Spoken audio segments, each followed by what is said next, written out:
grands arbres indiscrets, aux vitres jetaient leurs feuillets, malinement, tout près, tout près. Alors voilà pour le tout premier poème. Alors moi j'aime beaucoup tous les poèmes de Rimbaud, je les trouve très très beaux. Il écrit vraiment très bien.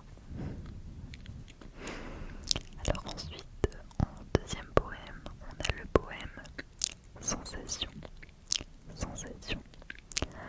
Alors, Sensation, c'est un poème qu'on étudie en classe parce que c'est un poème qu'il y aura pour l'oral du bac de français. Donc, eh bien, je vais commencer à vous le lire. Par les soirs bleus d'été, j'irai dans les sentiers, picoté par les blés, fouiller l'herbe menue.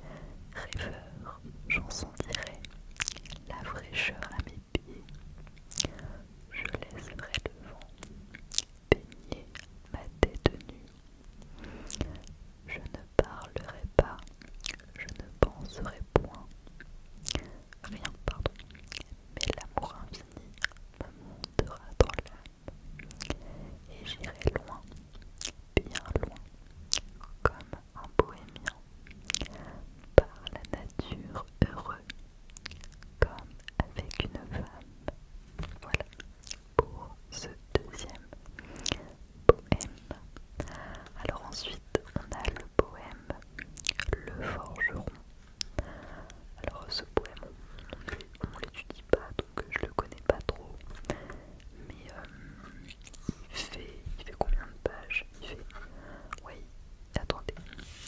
C'est un poème vraiment très très très long. Il fait...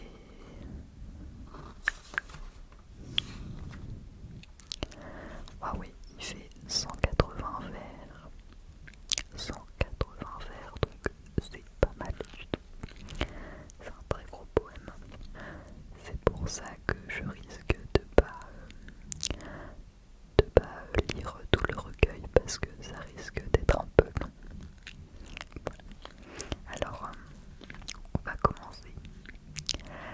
Le forgeron, le bras sur un marteau gigantesque, effrayant, d'ivresse et de grandeur, le fond vaste riant, comme un clairon d'airain, avec toute sa bouche, et prenant ce gros-là pour son regard farouche. Le forgeron parlait à Louis XVI un jour, que le peuple était là, se tordant tout autour, et sur les lambris d'or traînant sa veste sale. Or, le bon roi, debout sur son ventre, était pâle, pâle comme un vaincu, qu'on prend pour le gibet, et soumis comme un chien, jamais ne régimbait, car ce maraud de forge aux énormes épaules lui disait de vieux mots et des choses si drôles que cela l'empoignait au front comme cela. Or, tu sais bien, monsieur, nous chantions tralala, et nous piquions les bœufs vers les sillons des autres. Le chanoine au soleil filait des pas de nôtre sur des chapelets, grès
ce qui pousse, des vergers quand il pleut un peu, de l'herbe rousse, de voir des blés, des épis pleins de grains, de penser que cela prépare bien du pain. Au plus fort, on irait au fourneau qui s'allume, chanter joyeusement en martelant l'enclume. Si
vivante, où les arbres muets perçant l'oiseau qui chante, la terre perçant l'homme, et tout l'océan bleu, et tous les animaux aimaient un Dieu. Et voilà, alors je vais m'arrêter là. Et on va passer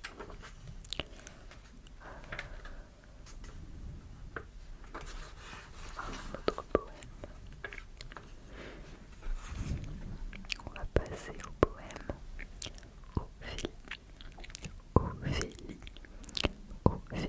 Alors, sur l'onde calme et noire, où dorment les étoiles, la blanche Ophélia flotte, flotte comme un grand lys, flotte très lentement, couchée en ses longs voiles.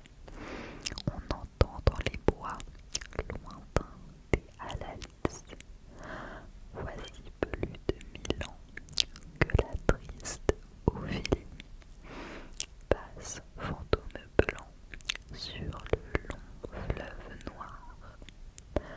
Voici plus de 1000 ans que sa douce folie murmure sa romance à la brise du soir. Le vent baise ses seins et déploie en corolle ses grands voiles percés mollement par les eaux. Les sols frissonnants pleurent sur mon épaule. Sur son grand front rêveur s'inclinent les roseaux. Les nénuphars froissés soupirent autour d'elle. Elle éveille parfois dans un aune qui dort. Quelques nids d'où s'échappe un petit frisson d'aile. Un chant mystérieux tombe des astres d'or.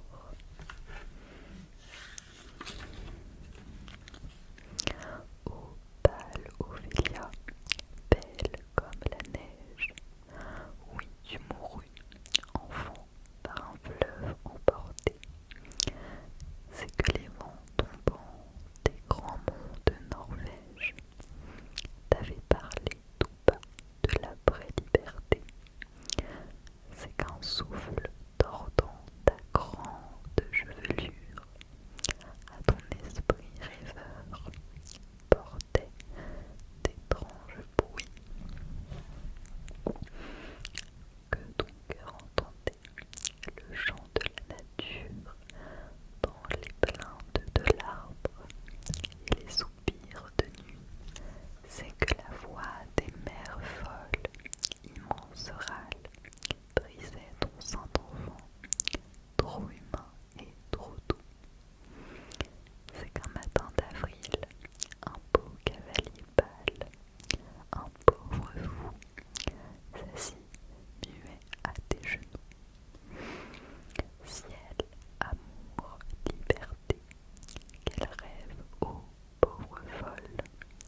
je sentais les gouttes de rosée à mon front, comme un vin de vigueur, ou rimant au milieu des ombres fantastiques, comme des lyres, je tirais les élastiques de mes souliers blessés, un pied près de mon cœur. Et voilà. Alors, je pense que je vais encore vous faire un ou deux poèmes. Ah bah là j'en ai un bien.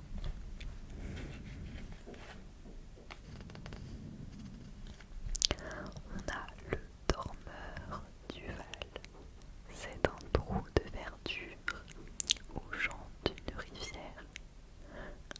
Il y a des petits bruits, je crois, désolé. Accrochant follement aux herbes des haillons d'argent, où le soleil de la montagne fière, lui, c'est un petit Val qui mousse de rayons. Un soldat jeune, bouche ouverte, tête nue, et la nuque baignant dans le vrai cresson bleu d'or. Il est étendu dans l'herbe sous la nuit, pâle dans son hiver, où la lumière bleue. Les pieds dans les glaïeuls, il dort, souriant comme sourirait un enfant malade. Il fait un somme, nature berce le chaudement. Il a froid, les parfums ne vont pas frissonner sa narine. Il dort dans le soleil, la main sur sa poitrine. Tranquille, il a deux trous rouges au côté droit.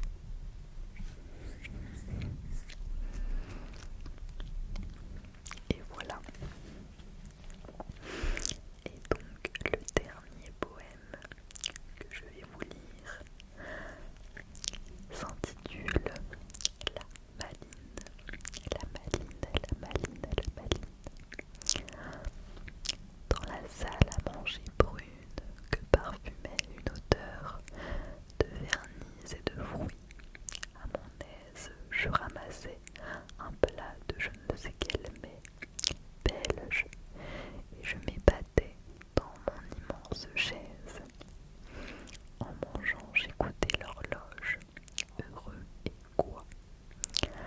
La cuisine sourit avec une bouffée, et la servante vint, je ne sais pas pourquoi, fichue moitié défait, malinement coiffée, et tout en promenant son petit doigt tremblant sur sa joue, un velours de beige rose et blanc, en faisant de sa lèvre enfantine une moue. Elle arrangeait les plats près de moi pour m'aiser. Puis, comme ça, bien sûr, pour avoir un baiser, tout bas, son